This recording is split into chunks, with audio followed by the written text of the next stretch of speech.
First Class Productions.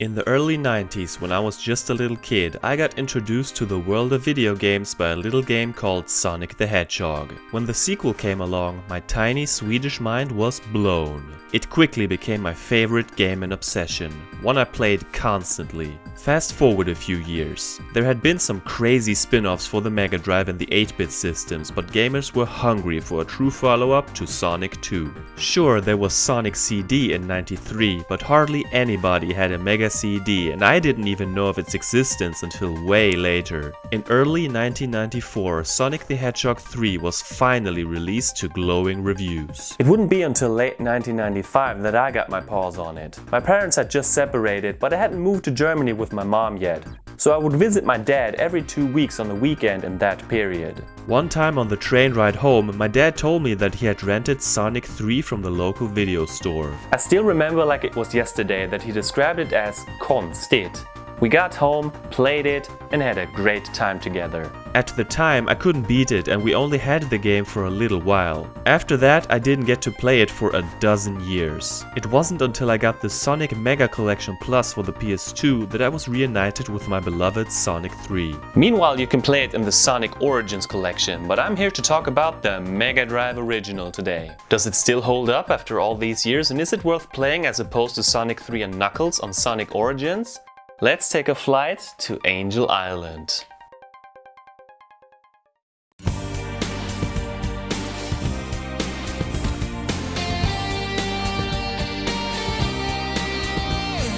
GFrom, the gamer, the legend, he's come to show you the way in this world of games. GFrom reviews.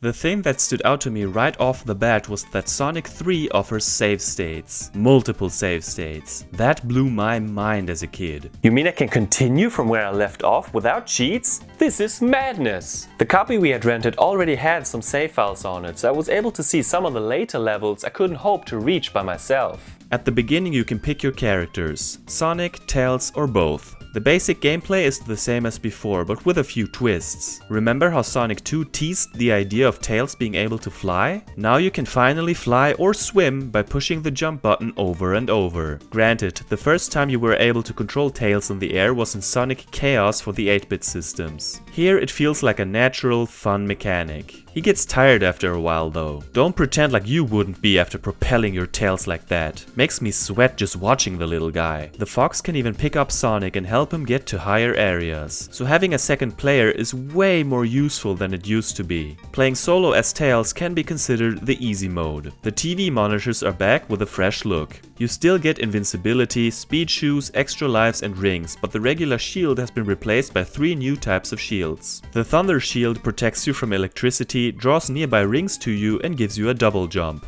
The Aqua Shield protects you from drowning and projectiles, plus gives you a bounded jump. Basically, the yo-yo shield. Last, there's the Flame Shield that, you guessed it, protects you from fire and grants you the devastating Fireball Spin Dash. The special moves are only for Sonic though. Remember, Tails is a literal furcopter and doesn't need those fancy moves. Sonic got a new move too. By pushing the jump button mid-air without one of the 3 shields, he performs the so-called Insta Shield. Basically, it's a temporary shield that can be used for both offense and defense, albeit for just a split second. I almost forgot, in some stages you'll find monitors with Robotnik's ugly mug on it. Just like in the 2-player mode of Sonic 2, destroying it will hurt you, so just leave it be. Bonus/special stages are handled differently. The star posts teleport you to a bonus round if you touch them with at least 50 rings. You don't get a Chaos Emerald here though. Instead you get to play a gumball machine for items, rings and 1-ups. You constantly fall and have to use springs and bumpers to stay airborne and past the slot to get to gumballs. Watch out for the transparent ones which you just pass through and the black balls that make you bounce all over the place. It can be used to your advantage. The springs disappear after one use but can be brought back with the rep ball. It's quite fun in short bursts and is a great way to get items. The special stages are harder to come by this time around. Multiple giant rings are hidden in every level and they lead you to a game called Blue Sphere. Here you get the chance to snag one of the 7 Chaos Emeralds. More on this later. So the plot takes off right where the second game ended. The damaged Death Egg lands on a floating island and the evil bastard Dr. Robotnik meets the island's guardian Knuckles the Echidna. He makes him believe Sonic is after the Chaos Emeralds. Liar. Things could get prickly. By the way, this is also explained in an issue of Sonic the comic that I happen to own. I really wore that thing out as a kid. Sonic and Tails fly towards Angel Island Zone, and it looks simply divine. Here we go. The blue hedgehog turns into Super Sonic, but gets stopped by Knuckles, losing the Chaos Emeralds in the shuffle. My first thought as a kid was, who is this red badass? Speaking of badass, Sonic has a new character model and looks way more pissed off than before. I like it. Gives me 90s mascot energy. Much like Green Hill and Emerald Hill, Angel Island is dominated by the colors green and brown with an indigo sky, and the jungle looks stunning with its parallax scrolling. Very early on you discover that you can push certain objects like this rock. It teaches you new mechanics seamlessly without boring tutorials by giving you the aqua shield underwater. Running up the tree trunk in a spiral is such a rush. After just a minute or so you encounter a mini-boss. That's new. You can't beat this chunk of metal though. Instead it burns the entire place down. With all the wildfires going on in real life in recent years, this feels a bit too real, but damn does it look stunning. What an unexpected turn of events. Paradise just turned into hell. Soon you'll get the chance for revenge. So yeah, every first act of a zone gives you a mini-boss, which is one of Robotnik's machines. With the flame shield, this thing doesn't stand a chance. In our vengeance, we now burn the burner itself. At the end, a gold plate comes twirling down and you can jump at it to get points. If it touches the ground on specific spots, you get a secret item. That means you can begin the next act with a stockpile of rings if you're lucky, because the second part starts right where you left off. It doesn't fade to black like in the other games. That makes the world feel not only larger, but more cohesive. The second act offers multiple paths and some switch puzzles. It's a methodical, platform-focused challenge which I see as a positive here. You're encouraged to explore and find secrets. Not even the water sections bother me as they are short and sweet. Right before the boss fight you run away from the flying battery which tries to bomb you. This is boring because you just push right to win like a trained monkey. Plus that siren sound is an insult to the ears. Then Robotnik emerges from behind the waterfall. Easy fight, just watch out for the pits on the side. Angel Island Zone is an outstanding start to Sonic 3. It eases you into the game, wows you with some of the best visuals you'll ever see on the Mega Drive and gives you stellar platforming and stage gimmicks such as the grabbable swings. What more do you want? Knuckles appears and blows up the bridge you're standing on. How rude. You plummet into Hydrocity Zone. I used to say Hydrocity. Apparently, Yuji Naka thinks that's the correct way to say it. Interesting. Most levels in this game technically have water in them, but this is the one you can slap the term water level on. You fall into the water unless you control Sonic and... oh. At first the stage feels like Labyrinth Zone with stage gimmicks like the current. That quickly changes. It too has slow platforming and a bit of waiting around, but with more variety in its multiple paths. The small fish called Mega Choppers are weird because they don't take away all of your rings upon contact. Instead it drains them one by one after latching onto you like a nasty little vampire. Make sure to keep that bubble shield. It's quite literally a lifesaver and prevents you from hearing that traumatizing childhood destroying drowning countdown. On the surface, there's some fast-paced action and the first time you see our heroes run across the water surface. I didn't know Jesus was blue. In some of the 8-bit games he could skip across the surface, but this is way cooler. The mini-boss is a little more demanding than the last. When it stirs the water you can't move, which is a frustrating time waster. Not exactly a great fight. In Act 2, shit gets real as a wall is about to crush you. Spin dash for your life and watch out for that diabolical spring. With the help of these weird cylinders, you get out of here. Nice 3D effect by the way. The second act contains the best part of the entire game for me. the water slides. This is so damn fast. Back then my tiny little mind didn't know what I was witnessing. I've seen it so many times and it still gives me an adrenaline spike every single time. Peak Sonic. Along the way, Knuckles gleefully blows up another bridge and you get to Robotnik. This one's great in my opinion. He uses his propeller to swirl the water. This allows you to jump onto the vortex. You can also use the explosions to your advantage. With the exception of the sub-boss, Hydrocity Zone is near perfection. Feels weird to say that about a water stage, but it's true. Its outstanding mix of slow and goddamn fast sections is rarely done this well. For as long as I can remember, this has been my favorite stage of the game, and that still holds true. It's one of the best Sonic experiences I've ever had. Next up is Marble Garden Zone, not to be confused with Marble Zone from OG Sonic. You fall onto some very steep ramps and quickly get introduced to the many stage hazards. The theme is ancient ruins, but it's not clear if they're Greek or Egyptian or Mayan or whatever. The iron balls look cool but get on my nerves after a while. Occasionally you encounter drills that create new paths. Fun fact, this is the only stage without water. Instead you get deadly mud pits. Water doesn't seem so bad now, does it? Some of the spikes are actually enemies that fire projectiles at you and jumping on them doesn't hurt. Is this real life? Then there are these blue wheel things that raise platforms. You have to use the spin dash to rev them up.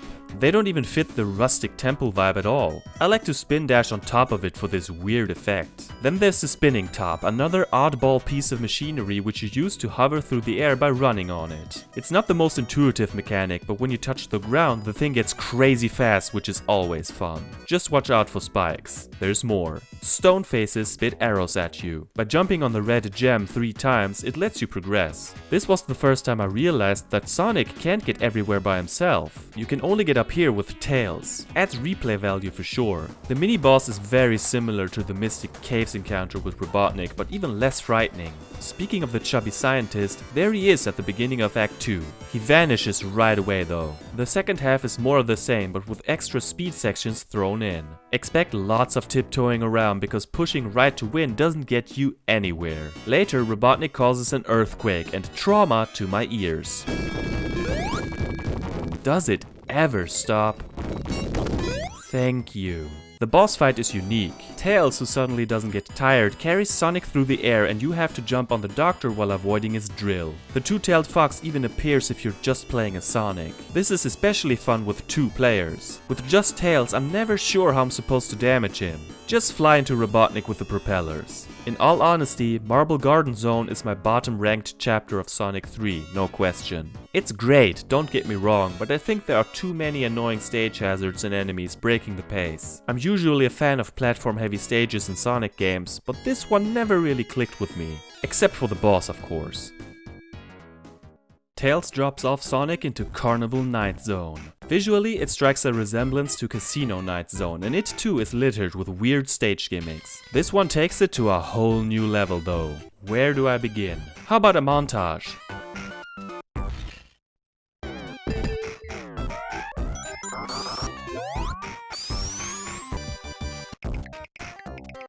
Yeah, this stuff is just crazy. Half of the time you don't know what's happening. The multiple paths eventually lead you to your goal and there are some intense set-piece moments, but mostly you'll bounce around like a hedgehog on acid. The gimmick I like most is probably the balloons. The sub-boss is a bit tricky at first. The secret is to hit it when it's not electrified and then wait for the spinning part to ram into it. Act 2 adds water, which slows down the action even more. Oh no, the countdown. Phew. Soon you'll meet Knuckles again, who turns off the electricity. Nothing creepy about a dark amusement. It doesn't take too long before you find a light switch. No need to be afraid anymore. When I played this in '95, this spot right here is where I had to give up. Thanks to the internet, I know that I wasn't the only one that got stuck on the infamous Barrel of Doom. You'd assume you have to jump at the right moment to make it move. That doesn't work, however, so I was stuck here and eventually got a time over. What my 5-year-old little brain didn't realize was that all you have to do is push up and down to move the barrel. It's not too cryptic, but not that obvious either. Because of this fiasco, I beat the level for the first time on the PS2. Now that's sad. This one part right here drives me nuts. Just take your time. Son of a bitch! After what feels like an eternity, Robotnik deserves another whooping. It's another plodding fight where you have to rely on your powerful wait around like an idiot move. Not very high in my top list. Man, this has to be one of the longest acts of that era. I enjoy my time here for the most part, but it breaks up the flow a tad too often in my opinion. With this coming right after Marble Garden Zone, we could use a change of pace. Does the next level deliver? Ice Cap Zone starts with Sonic snowboarding down a mountain. Even though all you can do is jump, this is such a rad sequence and it just adds to Sonic's coolness. I guess Tails isn't cool enough to snowboard. Most of the first act takes place inside an ice cavern and it looks absolutely stunning. Transparency effects, fluffy snow, glittery ice, I could go on forever. Without a doubt, this is the best looking stage for me. It marks the return of endless slopes and overall faster gameplay. At one point you have to push this platform and jump onto it in order to break through some walls. Then it's the hardest part. You have to spin dash onto these swinging platforms and jump off at the right second to ascend. Don't forget about the hidden springs in the walls. At the end you get outside and tangle with another boss. This one is similar to the fight in Metropolis, with the difference being that the ice blocks drop down on you at one point. Decent encounter. Act 2 lets you play both outside and inside, depending on the route you take. Don't fall into the water, it will kill you. Hands down, this must be the fastest paced act of the whole game. The downside to that is that you'll reach the boss before you know it. It leaves you wanting more. The fight against Robotnik is more energetic this time around. Jump onto the platform while avoiding the ice flames. Straightforward and not a lot of waiting around, just how I like it. Ice Cap Zone is one of the greatest levels in Sonic history. Both acts deliver on speed and platforming, which equals a phenomenal time. The only downside is the short length, especially after dealing with Carnival Zone Act 2 for almost 10 minutes straight. Other than that, I have no complaints whatsoever. Too bad this was the only stage I never got to see as a kid. Believe it or not, but you're already in the final stage. Launch Base Zone has the menacing Death Egg looming in the background. This one I played back then because the copy we rented had a save file on it. There's an alarm system that will spawn an endless amount of flybots. Even though they're an easy match, I try to avoid triggering the alarm! Alarm! This is a huge level with many branching paths. Again, there are stage gimmicks galore. Some I like a lot, like the spinning elevators, rotating teacups, zip lines and rotating tubes. My arch nemesis is this green son of a bullfrog that's always swinging weights. Even when I know they're about to show up, I mostly run into them as if I was blindfolded. I get angry with myself in moments like these. To be fair, the Orbinauts are also pretty damn annoying and way more aggressive than in previous entries. Knuckles blows up one of the buildings you're in with a goddamn bomb. That escalated quickly. Knuckles the Echidna. More like Knuckles the goddamn terrorist. The final sub-boss is a robot with 2 spiked arms. After 3 hits it loses 1 arm, which makes it a lot simpler. I like this one too. Act 2 has you run around on pipes for a large chunk of it. Sometimes you even have to get into them. Ew, they must be filthy. Thanks to the pipes, the level speed ramps way up. Watch where you're going and avoid the lasers. One part had me sweating nervously every time. Underwater you need to get into this teacup. Often I mess it up and risk drowning. My mistake was that I thought I needed to jump here. Just don't, that'll do it. There he is, the evilest doctor with the world's most charming mustache. This fight comes in several phases. The first one is the easiest. Jump onto the platform when possible and avoid the balls. Simple pattern. Robotnik is seemingly defeated and you hop into the Eggmobile. Tails can't follow you in co-op mode, so you're on your own. Knuckles is laughing his ass off after punching your new vehicle, but suddenly the new and improved Death Egg launches. Bye bye, Mr. Echidna. Have some explosive karma. That's what you get for being a bully. You arrive at a platform and the next phase starts. This one isn't difficult either. It's easy to land multiple strikes in a row as long as you keep your eyes on that sharp little ball. That thing has skewered me so many times. This has to be it, right? Sonic 2's last boss also had 2 phases. Wait, it gets dark.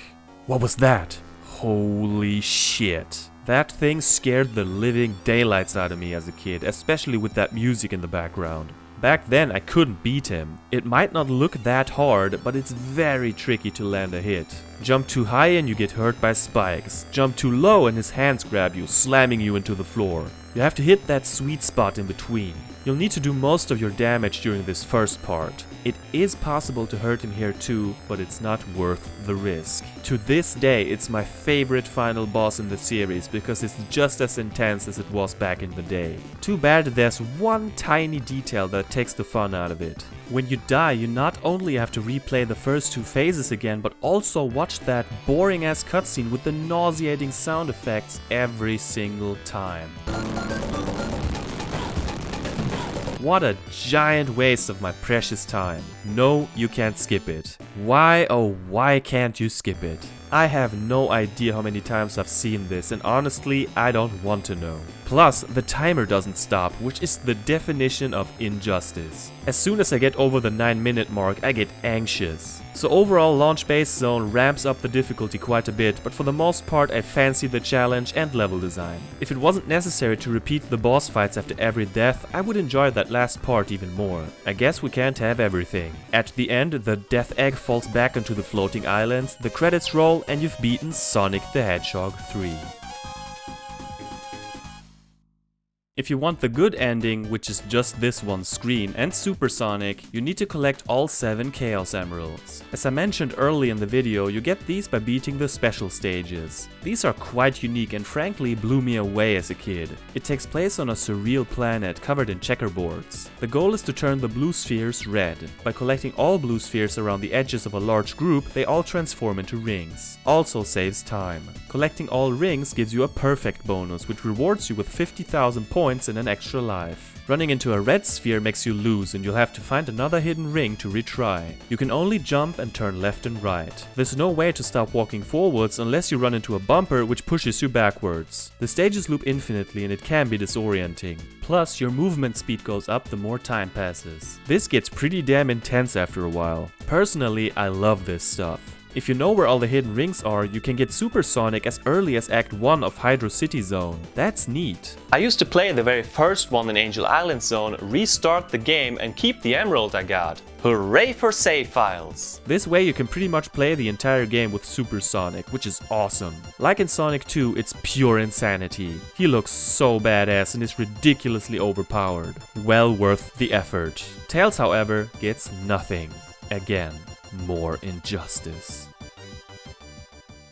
Sonic 2 had a 2-player versus mode, and the third game has a feature simply called Competition. You can play as Sonic, Tails, and Knuckles? How cool is that? He doesn't have his moveset from later games yet and plays exactly like Sonic. Tails can fly though. Movement is snappy and the jumps are really high. These little animals have the zoomies. Sure takes a bit to get used to. It consists of 3 different modes. Grand Prix has you race through 5 different zones. The player who wins most races is the master of the universe. In Match Race you get to choose which level you want to play. In both modes you get to decide if items are allowed. Time attack is for one player only and I think it's self-explanatory. In contrast to the second game, these stages are all unique. The maps aren't from the single player campaign. They're all extremely short and loop infinitely. Whoever gets past the goalpost 5 times first wins. Don't start too early, cheater. Let's take a quick look at the levels. Azure Lake has a beautiful background with mountains and water. There's a switch that makes a red spring appear between the 2 loops. Also, there's a mud pit that you want to avoid. Very fun and fast-paced. Balloon Park instantly reminds you of Carnival Night Zone, and it too has balloons you need to bounce on. Like that level, it's frantic, but it comes to a halt when you need to squeeze between the elephant platforms. Very enjoyable. Chrome Gadget is my least favorite. There's another switch that adds a spring and it's such a bitch to get into that niche. It's the only part that frequently gives me grief. Plus you can get crushed under this platform. 0 out of 10. Beyond redemption. No stars for me. Okay, it's not that bad. Desert Palace makes up for it. This one is as straightforward as it gets, with quicksand being the only hazard. There's also a red switch, which I don't think I've ever touched. It's short, but the few moments are memorable. Finally, there's Endless Mines. At the beginning you need to break through the rocks, but the rest is pretty much push right to win. I like this one too, but prefer most of the other zones. As much as I like the 2-player mode of Sonic 2 with its weird aspect ratio, overall this one has an edge. It won't keep you busy for long unless you want to beat your own time in Time Attack. Nevertheless, I had a blast playing this with a friend for the first time in almost 30 years. Good stuff. Let's talk about my favorite aspect of this game, the music and sound. When it comes to sound effects, I feel like there isn't much new to talk about. Then again, why would you change such iconic sounds as the rings, spin dash or jump? The parts I don't like I've already mentioned. The Mega Drive sound chip could not pull this off without making my ears bleed. The music, however, is quite different to what we've heard before. Masato Nakamura, who composed the soundtracks for the first 2 games, didn't return for this one. Up to this day it's up for debate what really happened, but rumors have been going around for ages that none other than Michael Jackson, my favorite artist of all time, was involved. Sega has never officially confirmed this, and I don't like to speculate on this channel, so take the following with a grain of salt. The common story is that MJ isn't credited for one of 2 possible reasons. Either due to the 1993 accusations, which I don't want to discuss here, or due to the fact that Michael himself wasn't satisfied with the sound the Mega Drive was able to provide. Either way, we know that Brad Buxer worked on the soundtrack, and he was a frequent collaborator with Jackson. Some of the music in Sonic 3 was later replaced in the 1997 PC version and the recently released Sonic Origins. Specifically, I'm talking about the second half of the game, the credits music and Knuckles' theme. This is probably due to copyright problems with the Jackson estate. You'll find traces of MJ's signature all over this soundtrack, some of which I'll get into in a bit. For now, just take the Sub-Boss theme for example. The voice clips sound like something you'd hear in an MJ song, and the clapping is straight out of In the Closet. Such a great track. What's new here is that the 2 acts of a zone have different songs playing in the background. Sure, they share similar themes, but I think it was a strike of genius to go with this approach. Take Angel Island with its optimistic tropical vibe for Act 1.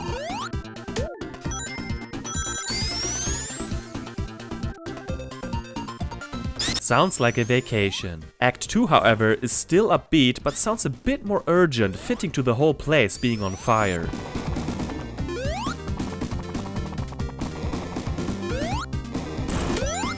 Marble Garden has one of the grooviest bass lines I've ever heard. It's a perfect fit for this rather unhurried chapter. Act 2 speeds things up a bit, which fits the stressful earthquake part. It is noticeable that the Act 2 songs in the second half of the game don't vary as much. Instead, they just sound more bare bones.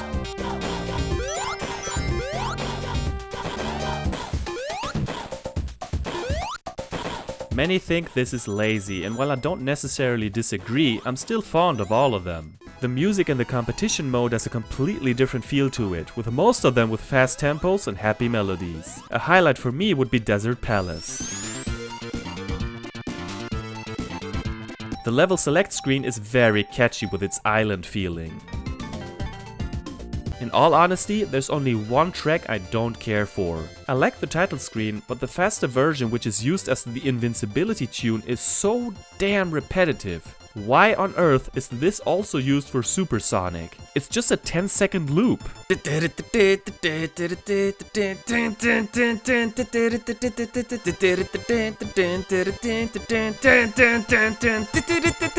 back to the positive. Here are my top 10 songs from Sonic the Hedgehog 3 on Mega Drive. Number 10. Carnival Night has a quirky track that fits the stage's name quite well. It's noticeable for sounding like Michael Jackson's Jam, especially near the end. It's undeniable. Weirdly catchy beat.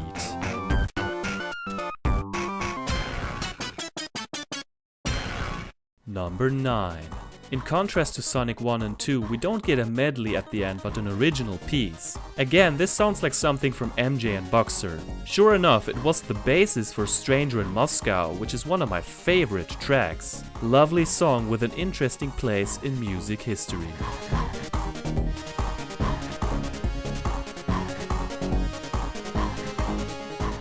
Number 8. Launch Base has more signature Michael sounds, like the constant go that keeps me pushing forward. It has me bobbing my head the whole time.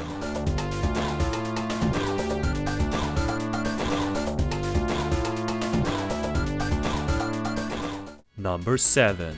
Even though I've probably heard this song more than any of the others, it's still as catchy and uplifting as ever. Also works great when it's getting faster.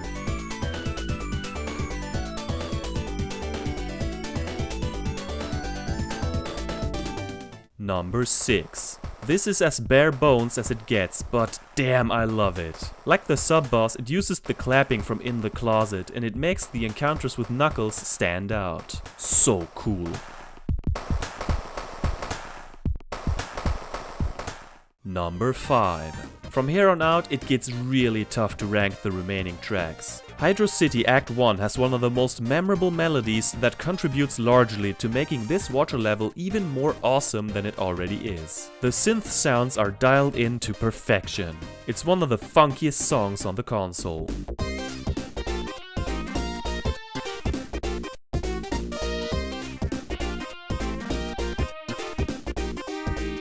Number 4. For me, the best of the competition songs, Azure Lake feels like someone is giving you a shot of adrenaline, which incidentally is how it feels to control the characters in this mode. All around uplifting and just so much fun.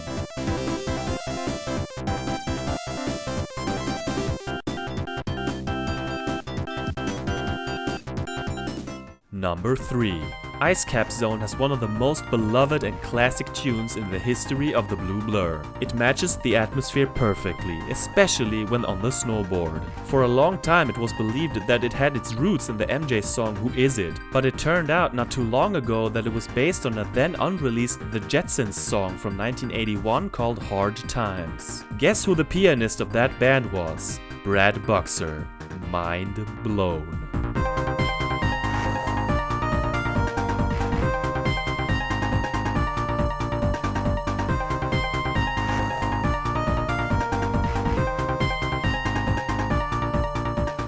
Number 2. One of the main reasons I look forward to the fight against Big Arm so much is this banger. Without a shred of doubt, it's the absolute best boss theme of the 16-bit era for me. It's so intense, it almost made me wet myself when I was a kid. Flawless from start to finish.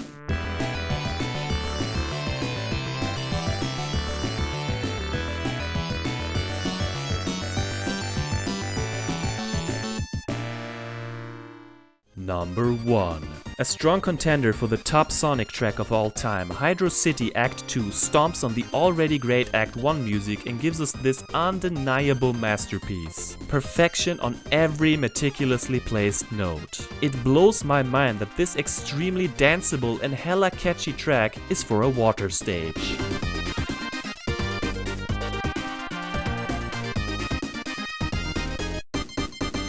It's time to wrap things up. Sonic 3 improves on its predecessors in many ways. It manages to tell a story without words. The transition between acts and even zones gives you the feeling that everything is connected. It all takes place on the same island after all. The level backgrounds are gorgeous and even vary between acts for the most part. Visually, it's the best looking game in the series thus far, with charming but edgy character models and popping colors. The details are stunning, all while keeping a stable frame rate despite the fast gameplay. Level design is mostly top-notch and self-explanatory. They slightly overdid it with the enemies and hazards in Marble Garden and Carnival Night, and that barrel can go screw itself. Angel Island, Hydrocity, Ice Cap and Launch Base are all top tier and a large reason why I keep coming back. The controls are perfect and I appreciate that Tails is pulling his weight, and I guess yours if you're Sonic, so he's not just a pellet swap. Still tragic that he doesn't get a reward for collecting the Chaos Emeralds. I like the addition of mini-bosses and most fights against them or Robotnik are on par with Sonic standards. The soundtrack is simply incredible and it remains one of the absolute best, which says a lot as even bad Sonic games tend to have great music as a silver lining. With a nice little competition mode thrown in the mix, we have a game that I wish my family had owned back then.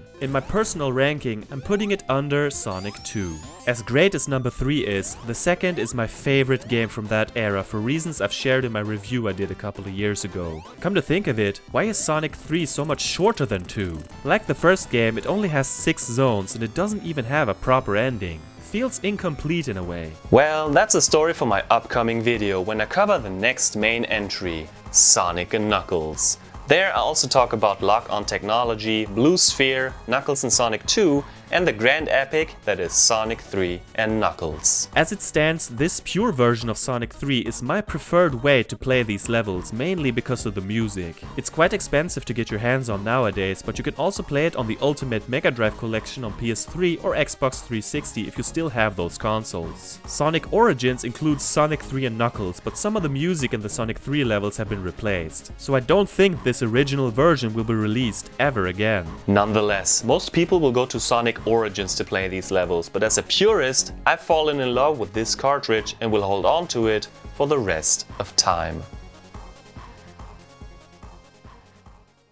Hey everyone, this is GFrom. Thank you so much for watching episode 9 of season 3. Feel free to rate, comment, subscribe and follow me on social media. I'll see you later. Have a nice day.